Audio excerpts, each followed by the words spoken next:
Firm and reliable cushioning paired with an all-new upper design, the Mizuno Wave Rider 21 is built for your daily training. Offering the same midsole and outsole design as version 20, the Rider 21 continues to deliver a quick and versatile running experience that feels great over any distance. An identical Cloudwave plate maintains a snappy ride, while a combination of Euphoric and Euphoric X foam creates plenty of shock absorption.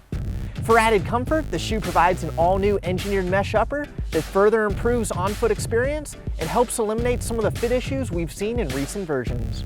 The shoe offers an 18mm forefoot, a 12mm heel-to-toe drop, and weighs in at 10.1 ounces for a men's size 9.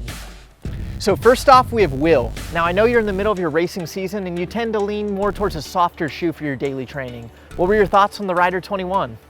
I thought the Rider 21 was a great shoe to get the job done in. It's got a nice soft step-in feel, but once you get running, it's got a real firm and responsive ride.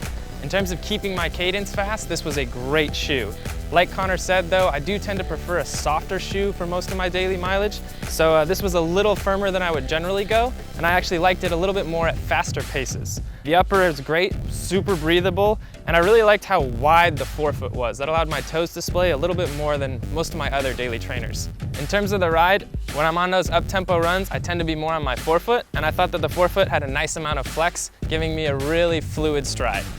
Overall, I thought that the Rider had a great ride and a good amount of protection that I would use on daily training runs or long runs.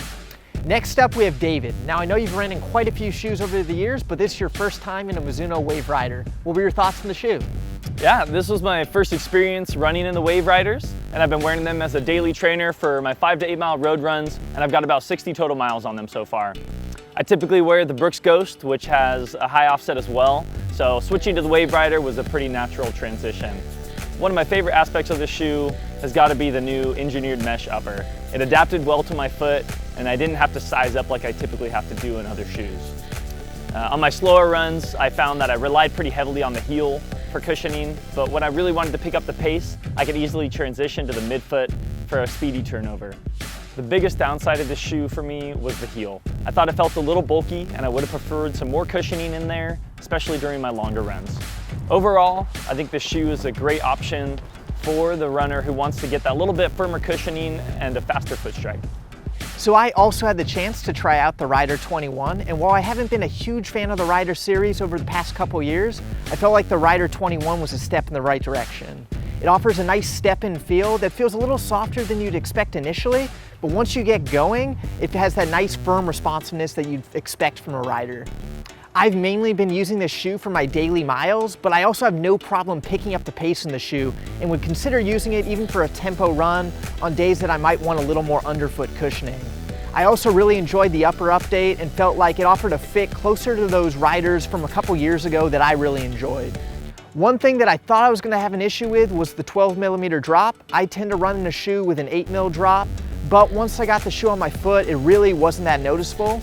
If you're a runner who tends to run in a low drop shoe, then this might not be the shoe for you. But if you usually run in an 8 or 10mm drop shoe, the added heel height really shouldn't be that noticeable. Overall though, I feel like the Rider 21 is a step in the right direction for Mizuno and is a shoe I'll continue to cycle into my daily training lineup. For the runners seeking a reliable daily trainer with a firmer underfoot feel, look no further than the Mizuno Wave Rider 21. For more information on this shoe and any others, be sure to check out our website at runningwarehouse.com.